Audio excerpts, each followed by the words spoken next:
Hi students, this is Devamani, lecturer, Sir Reddy College for Women, Eluru. Subject Banking Theory and Practice. Topic is Banker and Customer Relationship, Part 2. Special relationship between banks and customer. The special features of banker and customer relationship are grouped into obligations and rights. So బ్యాంకర్కి customer relationship special relationships అనేవి ఉన్నాయి. So ఈ యొక్క special రిలేషన్షిప్స్లో మనకి obligations and rights అనేది ఉంటాయి అన్నమాట. First one obligations of a banker. So first one obligations to honour customers checks. The bank has an obligation to honor customers' check as long as sufficient funds are available at credit in customer's account. Customer తన యొక్క చెక్ని బ్యాంక్లో deposit చేస్తే కనుక so bank వాళ్ళు ఆ యొక్క చెక్ని ఆదరించాలి, అంటే ఆ చెక్ని హానర్ చేయాలి. సో బ్యాంక్ వాళ్ళు ఎప్పుడు ఈ యొక్క చెక్ని హానర్ చేస్తారు అంటే కస్టమర్ అకౌంట్లో సఫిషియెంట్ ఫండ్స్ అనేది ఉన్నప్పుడే ఆ యొక్క చెక్ని హానర్ చేస్తారు. ఇన్ కేస్ ఆ చెక్ని డిసానర్ చేస్తారు, అంటే కస్టమర్ అకౌంట్లో ఫండ్స్ కనుక లేకపోతే కనుక ఆ చెక్ని డిసానర్ చేస్తారు. So in this monkey, there are sufficient funds of the customer in his hand. The obligation of a bank to honor customer's check arises only when it has sufficient fund in the customer account. So bank వాళ్ళు customer చెక్ని ఎప్పుడు honour చేస్తారు, ఎప్పుడు ఆదరిస్తారు అంటే customer యొక్క అకౌంట్లో sufficient funds అనేది ఉన్నప్పుడే ఆ చెక్ని హానర్ చేస్తారు. Second one, correctness of the check. The obligation to pay a check depends upon the correctness of the check, like date, name, amount and signature should be filled correctly. So customer తన యొక్క చెక్ని బ్యాంక్లో deposit చేసేటప్పుడు, బ్యాంక్కి ఇచ్చేటప్పుడు తన యొక్క details అన్నీ కూడా మెన్షన్ చేయాలి. అంటే ఆ చెక్ మీద తన ఆ చెక్ మీద డీటెయిల్స్ ఫిలప్ చేయాలి. ఏముంటాయంటే డేట్, అకౌంట్ హోల్డర్ నేమ్, అలాగే అమౌంట్, అలాగే signature of the account holder. ఇవన్నీ కూడా కంప్లీట్గా ఫిల్ చేస్తేనే ఆ చెక్ అనేది వ్యాలిడ్ అవుతుంది. సో ఏ డీటెయిల్ అయినా కూడా మెన్షన్ చేయకపోతే కనుక ఆ చెక్ మళ్ళీ రిటర్న్ చేస్తారు.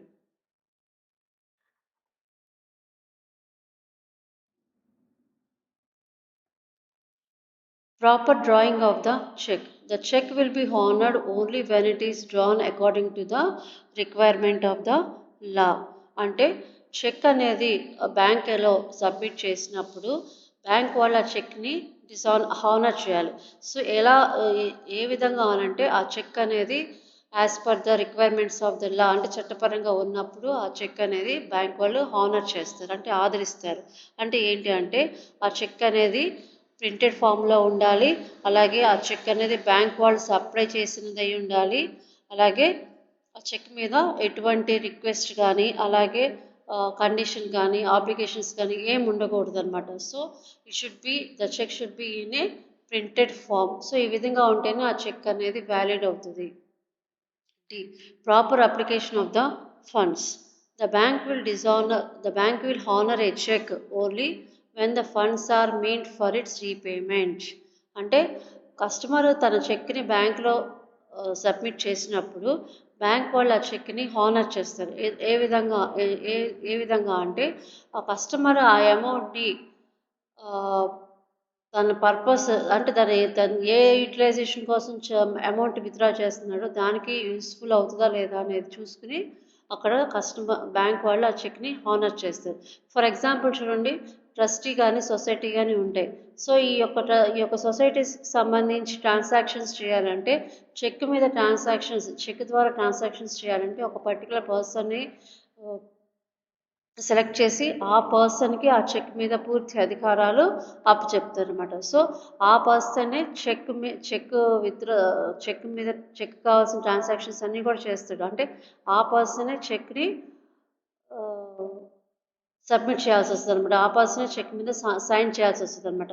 అలాగే ఈ పర్సన్ తన పర్సనల్ యూస్ కోసం కనుక ఆ అకౌంట్లో ఉన్న అమౌంట్ని యూటిలైజ్ చేయడం కోసం చెక్ కనుక సబ్మిట్ చేస్తే, చెక్ కనుక బ్యాంక్లోకి డిపాజిట్ చేస్తే కనుక సో బ్యాంక్ వాళ్ళు ఆ చెక్ని డిసానర్ చేస్తారు. నెక్స్ట్ ఈ proper presentation. The bank will undertake to honour checks provided they are presented at the branch where the account is kept and during the banking hours. So customer తన యొక్క చెక్ని బ్యాంక్లో submit చేసినప్పుడు so he has to be submit the cheque in a proper manner and in the proper hours, అంటే banking అవర్స్లోనే banking ప్లేస్లోనే ఆ చెక్ని తను బ్యాంక్లోకి సబ్మిట్ చేయాల్సి వస్తుంట. సో తను రీజనబుల్ టైంలో వెళ్ళి బ్యాంక్లో చెక్ ఇస్తే కనుక అది బ్యాంక్ వాళ్ళు ఆ చెక్ని హానర్ చేయరన్నమాట. Next reasonable time for collection. A customer cannot impose on the bank a condition that the bank should pay his checks blindly even when they are drawn against the checks. So ఇక్కడ ఏంటంటే customer bank మీద ఎటువంటి ఒత్తిడిలు తీసుకురాకూడదు. అంటే ఒత్తిడిలు అంటే ఏంటి, check submit చేసినప్పుడు ఆ check అనేది ప్రాపర్గా లేకపోయినా సరే ఆ చెక్లోని అమౌంట్ ఇవ్వమని ఇటువంటి కండిషన్స్ లేదంటే వాళ్ళని డిమాండ్ చేయటం అనేది చేయకూడదు అనమాట. సో ఇవన్నీ ఏంటంటే రూల్స్కి వ్యతిరేకంగా ఉంటాయి అన్నమాట. Next existence of legal bar. A bank is relieved from his statutory duty of honouring his customers cheque if there is any legal bar like garnishee order attaching the customer's account. అంటే customer అకౌంట్కి సంబంధించి లేదంటే కస్టమర్కి ఏవైనా legal cases దాని మీద ఉంటే కనుక సో తన కస్టమర్కి సంబంధించిన ట్రాన్సాక్షన్స్ కానీ అకౌంట్ కానీ స్టాప్ చేయమని కోర్టు నుంచి వచ్చే ఆర్డర్నే గార్నిషీ ఆర్డర్ అన్నమాట. సో ఇటువంటి ఆర్డర్ కనుక ఆ కస్టమర్ మీద ఉంటే కనుక బ్యాంక్ వాళ్ళు కస్టమర్ సబ్మిట్ చేసిన చెక్ని హానర్ చేయాల్సిన అవసరం లేదు. సో ఫస్ట్ నెక్స్ట్ గార్నిషీ ఆర్డర్ అంటే ఏంటి? Next, garnishee order. A garnishee order is an order issued by a court addressed to banker instructing to stop or withhold payment of money belonging to a specified person who has an account with the banker. అంటే garnishee order అంటే ఏంటంటే ఇది it is an order from the court. It is an order from the court to stop the transactions of the customer. అంటే ఒక particular person మీద ఎటువంటి ఏదైనా legal case కానీ లీగల్ ఇది ఉంటే కనుక సో లీగల్ యాక్షన్ ఉంటే కనుక ఆ వ్యక్తి మీద కోర్ట్ ఆ వ్యక్తికి సంబంధించిన అకౌంట్ అంతా కూడా స్టాప్ చేయమని కోర్ట్ నుంచి వచ్చే ఆర్డర్నే గార్నిషీ ఆర్డర్ అంటారు. On receiving the order, the account of customer becomes suspended. Banker is under obligation not to make any payment from the account attached to garnishee order. So whenever bank receives this type of order, అంటే bank వాళ్ళు ఎప్పుడైనా ఇటువంటి గార్నిషీ order కనుక తీసుకుంటే కనుక receive చేసుకుంటే కనుక so ఆ కస్టమర్కి సంబంధించిన అకౌంట్ అంతా కూడా సస్పెండ్ చేస్తారు. అలాగే బ్యాంక్ వాళ్ళు ఆ కస్టమర్కి సంబంధించి ట్రాన్సాక్షన్స్ కానీ పేమెంట్స్ కానీ ఏమి కూడా చేయరన్నమాట. Next there are 2 types of garnishee order. First one, order nisi. It is an order issued by court of law addressed to a banker not to make any payment from the account until further orders issued. Order nisi అంటే ఏంటంటే it is also an order from the court addressed to the banker. అంటే ఇది court నుంచి వచ్చే order. ఈ order ఎవరికి address చేస్తున్నారు? బ్యాంకర్కి address చేస్తున్నారు. ఏమని అంటే కస్టమర్ ఎవరైనా లీగల్ కేసు ఉంటే కనుక ఆ వ్యక్తికి సంబంధించి లీగల్ కేసు ఉంటే కనుక సో కోర్టు వాళ్ళు బ్యాంక్ వాళ్ళకి ఆదేశాలు ఇస్తారు. ఏమని అంటే ఆ కస్టమర్కి సంబంధించి ట్రాన్సాక్షన్స్ కానీ పేమెంట్స్ కానీ ఏమీ కూడా చేయకూడదు. అంటే అంటిల్ ఫర్దర్ ఇన్ఫర్మేషన్ అంటే మళ్ళీ ఆర్డర్స్ ఇష్యూ చేసేదాకా ఆ కస్టమర్కి సంబంధించి ట్రాన్సాక్షన్స్ కానీ పేమెంట్స్ కానీ ఏమి చేయకూడదని కోర్టు ఇచ్చే ఆర్డర్నే ఆర్డర్ నిసి అంటారు. Next one, order absolute. In this order court specifies how much amount from the account is kept to be separate. అంటే ఆర్డర్ అబ్సల్యూట్ అంటే ఏంటంటే it is also a order from the court. ఏమని అంటే some amount is to be separate, అంటే customer అకౌంట్లో నుంచి కొంత అమౌంట్ని సపరేట్గా ఉంచమని కోర్ట్ నుంచి వచ్చే ఆర్డర్నే ఆర్డర్ అబ్సల్యూట్ అంటారు. Next one, attachment of bank account under income tax act. Section 226 of 3 of the Income Tax Act 1961 authorizes an income tax officer to attach the credit balance in the account of the customer if he makes a default in the payment of the tax due from him. అంటే ఇక్కడ customer income tax pay చేసే customer ఎవరైతే ఉన్నారో ఆ customer income tax due కనుక ఉంటే, అంటే by డిఫాల్ట్గా ఇన్కమ్ ట్యాక్స్లో డ్యూ ఉంటే కనుక, ఆ కస్టమర్కి సంబంధించి ఇన్కమ్ ట్యాక్స్లో డ్యూ ఉంటే కనుక, సో ఇన్కమ్ ట్యాక్స్ ఆఫీసర్ ఎవరైతే ఉన్నారో ఆ యొక్క ఆఫీసరు ఆ ఇన్కమ్ ట్యాక్స్ పేమెంట్కి ఆ కస్టమర్ అకౌంట్కి అటాచ్మెంట్ చేస్తుందన్నమాట. సో ఈ విధంగా అటాచ్ చేస్తే కనుక కస్టమర్ అకౌంట్లో నుంచి ఆ ఇన్కమ్ ట్యాక్స్ పేమెంట్ అనేది డిడక్ట్ అయ్యే అవకాశం ఉంది.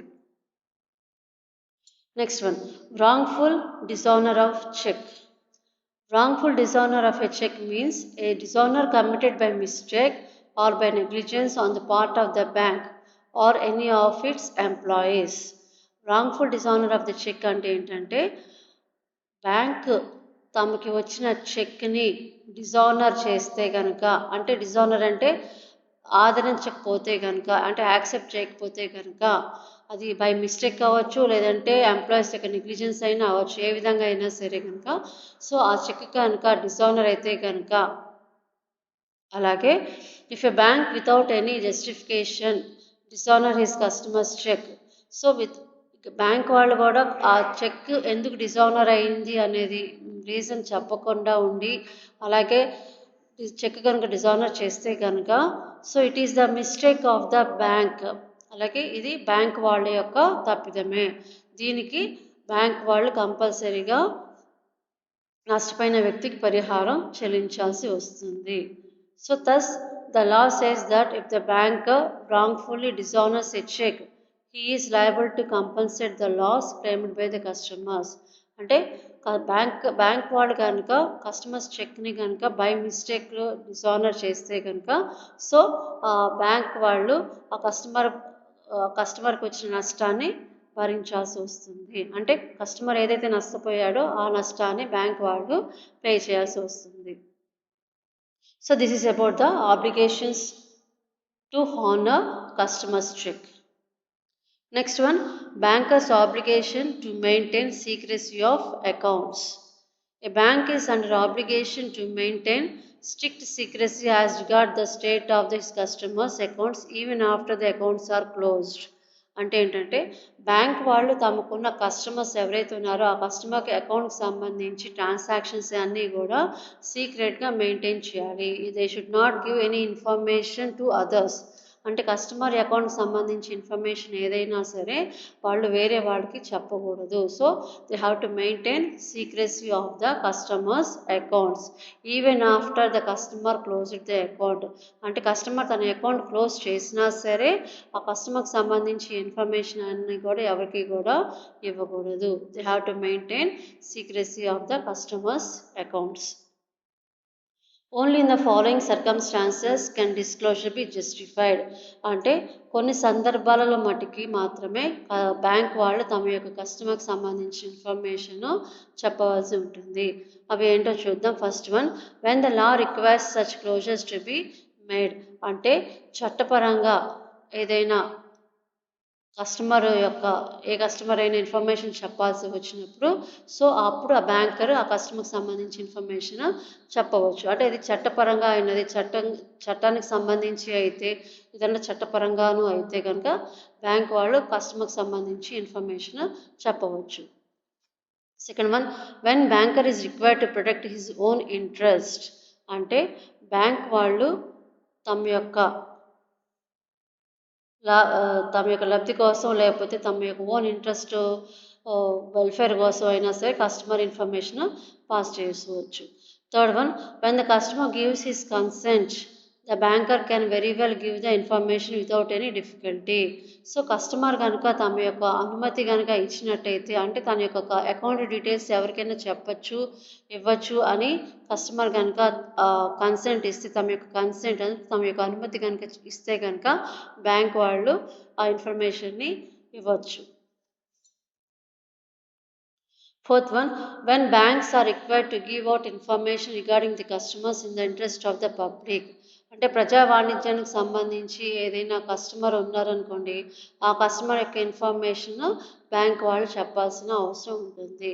ఫర్ ఎగ్జాంపుల్ ఎలక్షన్‌లో గనుక నామినేట్ చేసే వ్యక్తి ఎవరైతే ఉంటారో, ఆ నామినేట్ చేసిన వ్యక్తి యొక్క బ్యాంక్ అకౌంట్ డీటెయిల్స్ కానీ, ఆస్తిపాస్తులన్నీ కూడా చెప్పాల్సి ఉంటుందనమాట.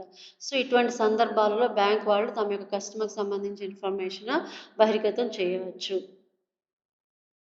Next, when banker has to disclose information about the customer, he should consider the following. So, whenever the bank gives customers information, ఎప్పుడైతే బ్యాంక్ వాళ్ళు తమ కస్టమర్కి సంబంధించి ఇన్ఫర్మేషన్ చెప్పాలి అనుకుంటున్నప్పుడు వాళ్ళు కొన్ని రూల్స్ అనేది ఫాలో అవ్వాలన్నమాట. వాళ్ళు కొన్ని కన్సిడర్ చేయాల్సి వస్తుంది. First one, he should give facts about the customer's account according to the information available in his books and records.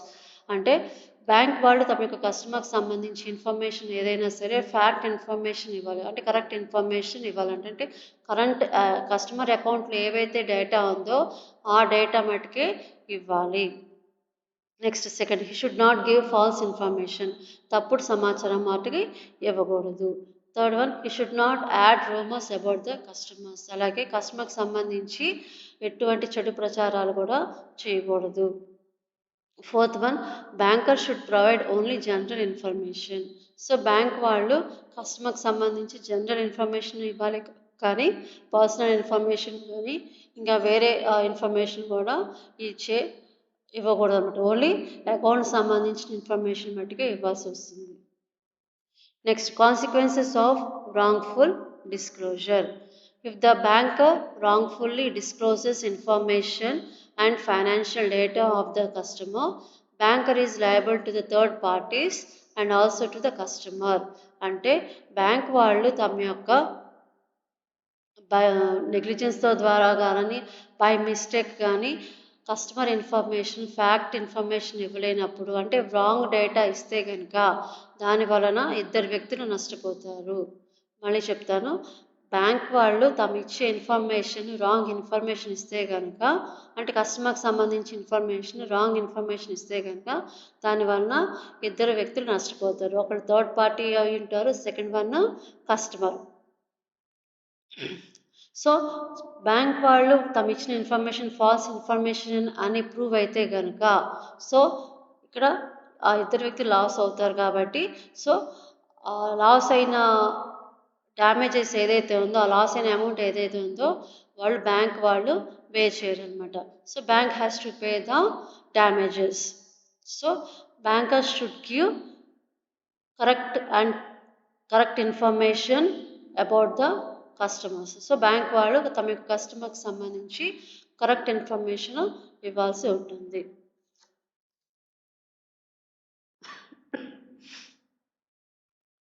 Rights of a banker. The banker has the following rights: right of general lien, right of set off, right to appropriation, right to charge interest, commission, incidental charges, and commitment charges. First one, right of general lien. Lien is a term used to identify the right to retain a property belonging to a debtor. Lien is simply a right to possess a property. Lien will be lost when the possession of the property is lost. So మనం banker యొక్క rights గురించి చెప్పుకుంటున్నాము. అందులో first one ఏంటి అంటే right of general lien. Lien అంటే it is a term used to identify the right of a property belonging to a debtor. అంటే lien అంటే ఇది ఒక డెటార్ యొక్క హక్కు. అంటే ఒక పొసెషన్ ఆఫ్ ద గూడ్స్ కానీ ఇంకా ఏదైనా ప్రాపర్టీ కానీ దాని మీద పొందే హక్కునే లీన్ అంటారు. So lean is simply A right to possess A property. అంటే లీన్ అంటే సింపుల్గా చెప్పడం ఏంటంటే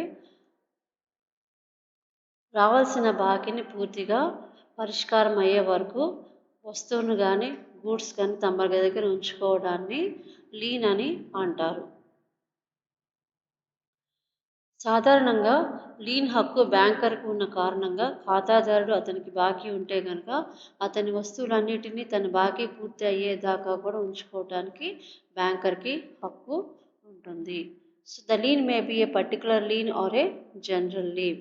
first one particular lien. This lien refers to a particular property which is retained by the lender or creditor against a specific or particular loan. అంటే వస్తువులకు సంబంధించి ఉన్న charges అయినా ఏదైనా సరే అవి అన్నీ కూడా చెల్లించే వరకు ఆ వస్తువులను ఉంచుకునే హక్కుని ప్రత్యేక లీన్ అని అంటారు. ఫర్ ఎగ్జాంపుల్ చూడండి, ఏ అండ్ బి ఇద్దరు వ్యక్తులు ఉన్నారు. సో ఏ అనే వ్యక్తి తన యొక్క రింగ్ని నెక్లెస్ తయారు చేయించుకోవడానికి కొంత బంగారాన్ని ఇచ్చాడనుకోండి. తయారీ ఛార్జీల కోసం ఏ తన ఉంగరాన్ని అట్టు పెట్టుకోవచ్చు.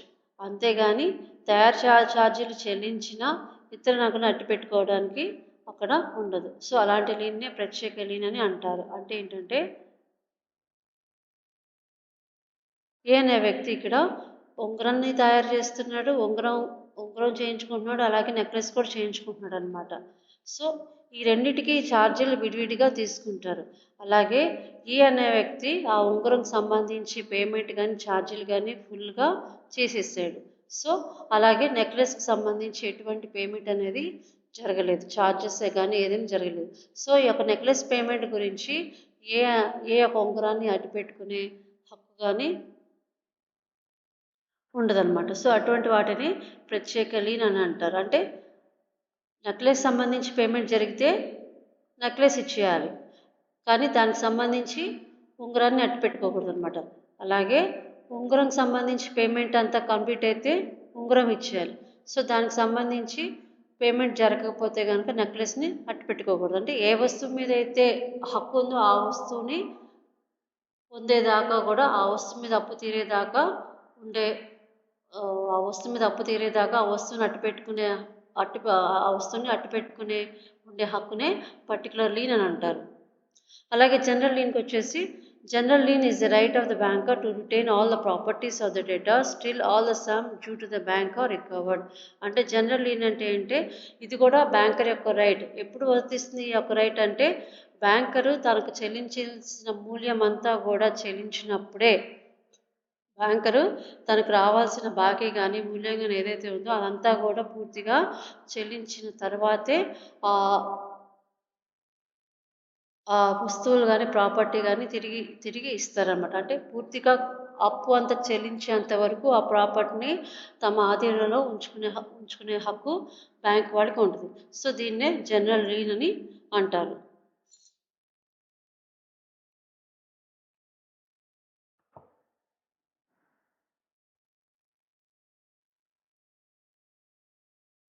Next one, the banker should satisfy certain conditions to exercise the lien.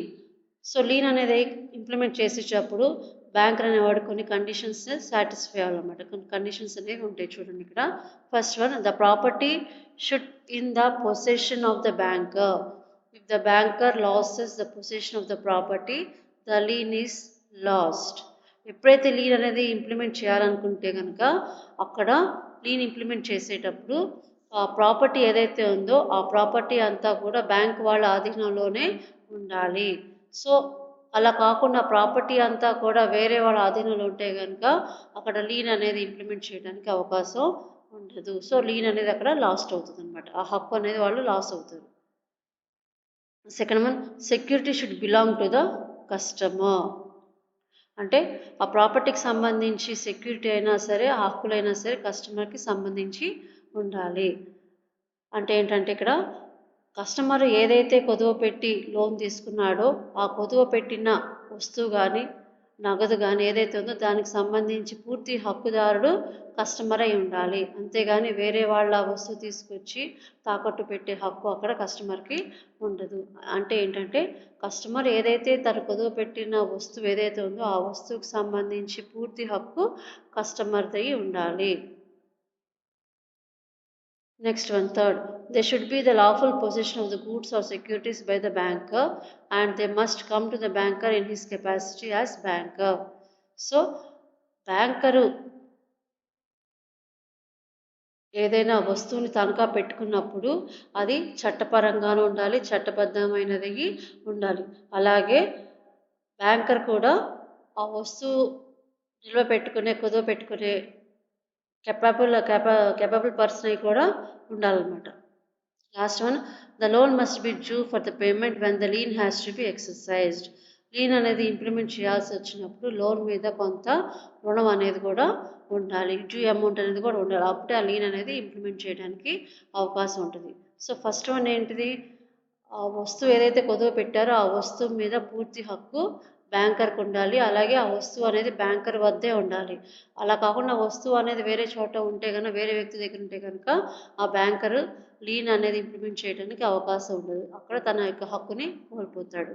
Second one ఏంటి, కస్టమర్ తను ఏదైతే కుదువ పెట్టి ఏ వస్తువు అయితే కుదువ పెట్టి లోన్ తీసుకుంటున్నాడో ఆ వస్తువు అనేది పూర్తిగా తనదై ఉండాలి. అంతేగాని వేరే వాళ్ళది లేదంటే దొంగతనం చేసి వచ్చిన వస్తువుని ఇక్కడ కుదువ పెట్టే హక్కు ఆ కస్టమర్కి లేదు. థర్డ్ వన్ ఏంటి,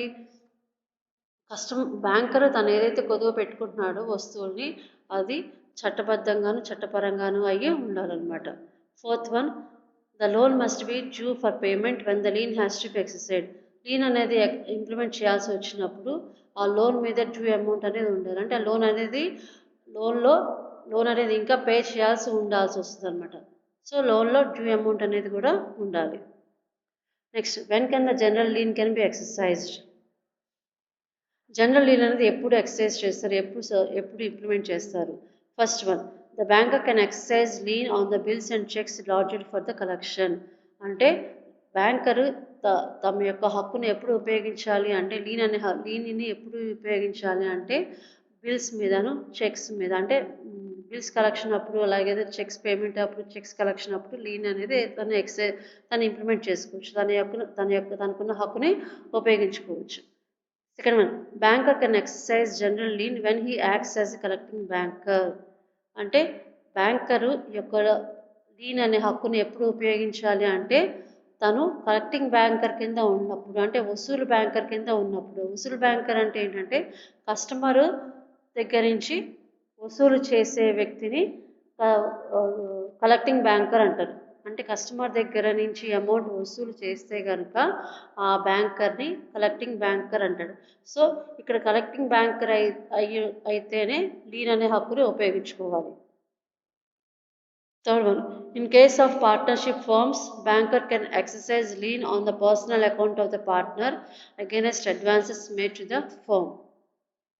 సో ఇప్పుడు జాయింట్ కంపెనీస్ కానీ పార్ట్నర్షిప్ ఫర్మ్ ఏదైనా ఉంటే కనుక బ్యాంకర్ తనకున్న హక్కుని వ్యక్తి, అంటే ఎవరైతే లోన్ డ్యూ అమౌంట్ ఉందో ఆ పర్సన్ మీద తన యొక్క రైట్ని ఉపయోగించుకోవచ్చు. అంటే ఆ పర్సన్కి సంబంధించి అకౌంట్ ఏదైతే ఉందో ఆ అకౌంట్ మీద తన యొక్క లీన్ హక్కుని ఉపయోగించుకోవచ్చు అనమాట. అంటే ఆ అకౌంట్ని తను పూర్తిగా స్టబ్ చేయొచ్చు, లేదంటే అకౌంట్లో ఉన్న అమౌంట్ని డెబిట్ చేసే హక్కు బ్యాంకర్కి ఉంటుంది.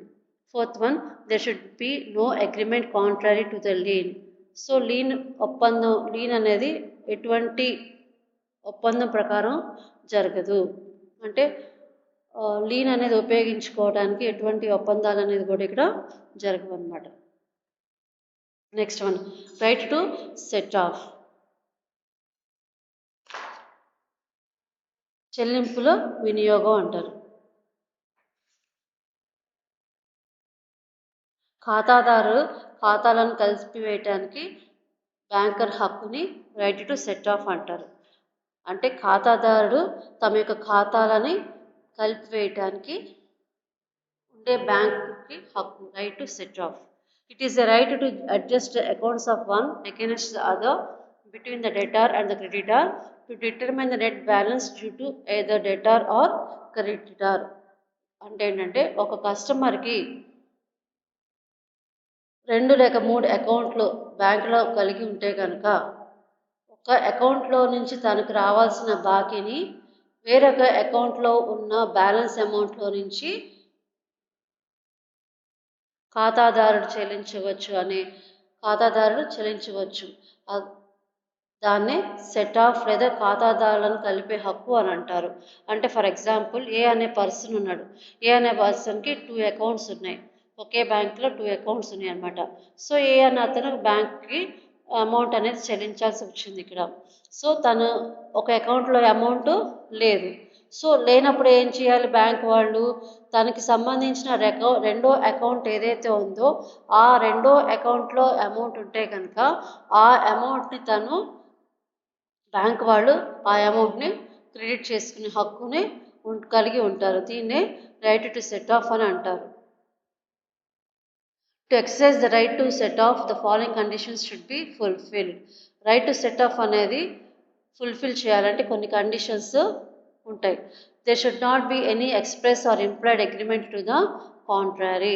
So right to set off అనేది ఇంప్లిమెంట్ చేయాలన్నా, ఎక్సర్సైజ్ చేయాలన్నా అంటే దాన్ని ఇంప్లిమెంట్ చేయాలంటే ఎటువంటి ఒప్పందాలనేది ఉండకూడదు. అంటే ఎక్స్‌ప్రెస్ అగ్రీమెంట్ గానీ, ఇంప్లాయిడ్ అగ్రీమెంట్ కానీ ఉండకూడదనమాట.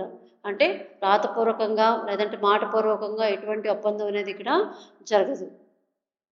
ఫర్ ఎగ్జాంపుల్ ఇక్కడ ఏ అని అతనికి 2 అకౌంట్స్ ఉన్నప్పుడు ఒక అకౌంట్‌లో ఉన్న అమౌంట్‌ని డెబిట్ చేయాలి. సో, డెబిట్ చేయాలంటే తీసుకోవాలి. అకౌంట్‌లో నుంచి తీసుకోవాలి. బ్యాంక్ వాళ్ళు డిడక్ట్ చేయాలి. సో, దీనికి సంబంధించి ఎటువంటి అగ్రీమెంట్ అనేది ఉండదు. కానీ బ్యాంక్ వాళ్ళకి అలా తీసుకునే హక్కు మట్టుకి ఉంటుంది. Second one, the banker should give due notice to the customer before exercising the right to set of. అంటే ఈ యొక్క రైట్‌ని బ్యాంక్ వాళ్ళు ఉపయోగించుకోవటానికి ముందుగా కస్టమర్‌కి ఇలా చేస్తున్నాము అని కస్టమర్‌కి ముందుగా ఇన్ఫార్మ్ చేయాలి. The banker cannot be compelled by the customer to exercise this right. Bank వాళ్ళు బలవంతంగా కస్టమర్ దగ్గర నుంచి ఈ యొక్క హక్కుని తీసుకోకూడదు. సో, కస్టమర్ యొక్క అనుమతితోటే, కస్టమర్ యొక్క కన్సెంట్ తోటే బ్యాంక్ వాళ్ళ యొక్క రైట్‌ని ఉపయోగించుకోవాల్సి వస్తుందనమాట.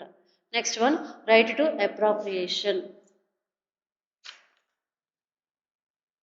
అప్రాప్రియేషన్ అంటే చెల్లింపుల వినియోగం. The need of appropriation arised in case a customer raises more than one loan account. అంటే రైట్ టు అప్రాప్రియేషన్ అనేది ఎప్పుడు వస్తుంది అంటే కస్టమర్‌కి ఒక బ్యాంకులో 2 లోన్ అకౌంట్ ఉన్నప్పుడు 2 లోన్స్ అకౌంట్స్ ఉన్నప్పుడు ఈ యొక్క రైట్‌ని బ్యాంక్ వాళ్ళు ఉపయోగించుకోవచ్చు అనమాట.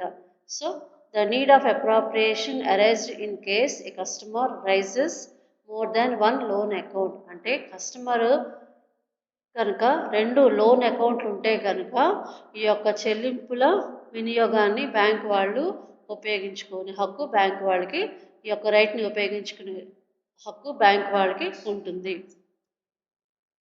Indian contract act 1872 consist of the following provisions.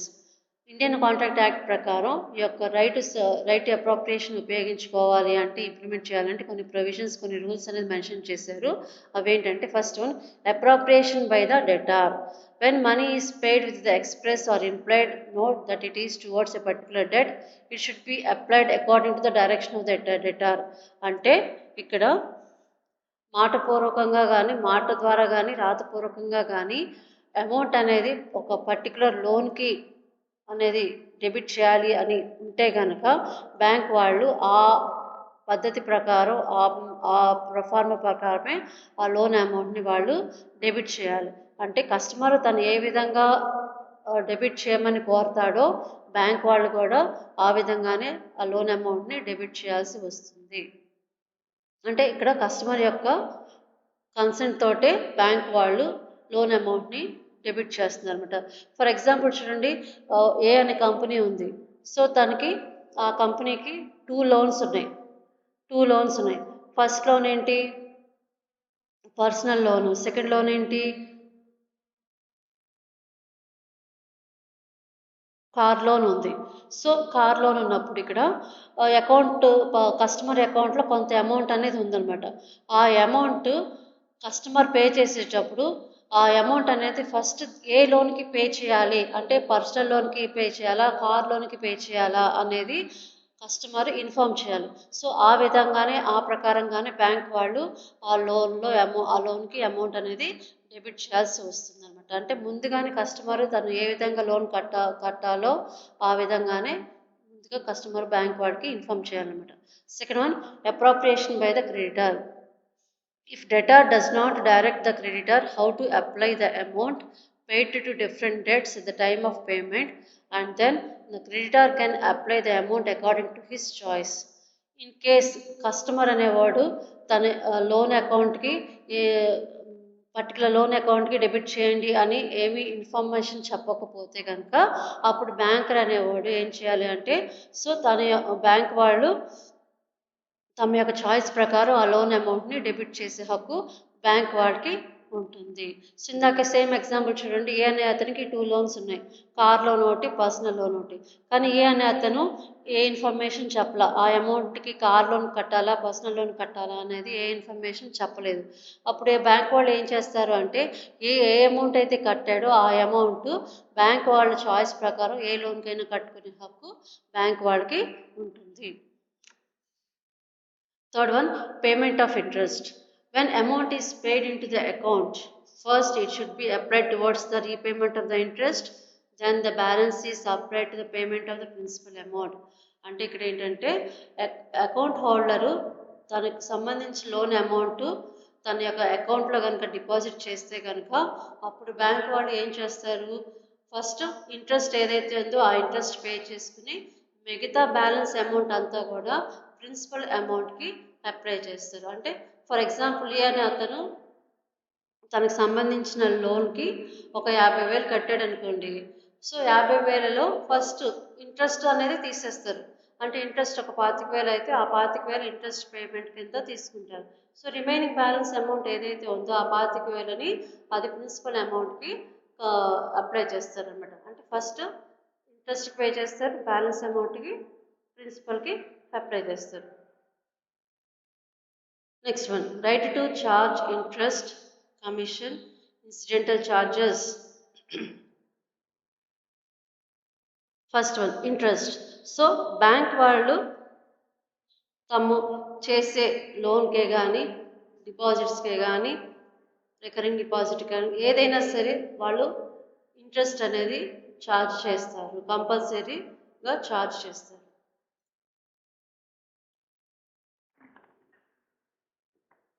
Second one, commission.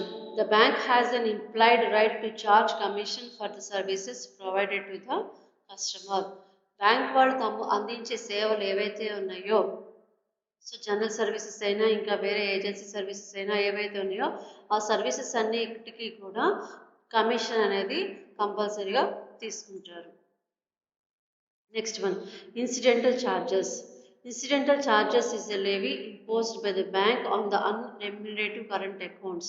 So ఈ యొక్క ఇన్సిడెంటల్ ఛార్జెస్ అనేవి కూడా బ్యాంక్ వాళ్ళు కస్టమర్ యొక్క అకౌంట్లో నుంచి డెబిట్ చేస్తారు అనమాట. Fourth one, commitment charges. It is a charge made by the banker on over drafts and cash credit accounts.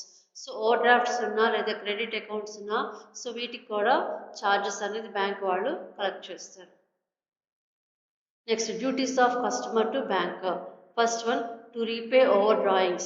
Where the banker provides overdraft facility to account holder, it is the duty of the customer to repay such overdrawings.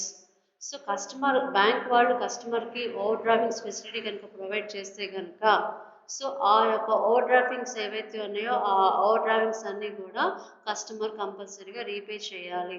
So it is the duty of the customer to repay the over drawings. Next, to pay bank's charges. A customer has to pay the reasonable charges for the services which are provided by the bank. So bank వాళ్ళు తాము అందించే సేవలు ఏవైతే ఉన్నాయో ఆ సేవలన్నిటికీ కూడా reasonable charges అనేది customer pay చేయాల్సి వస్తుంది. సో ఇది the relationship between the banker and customer.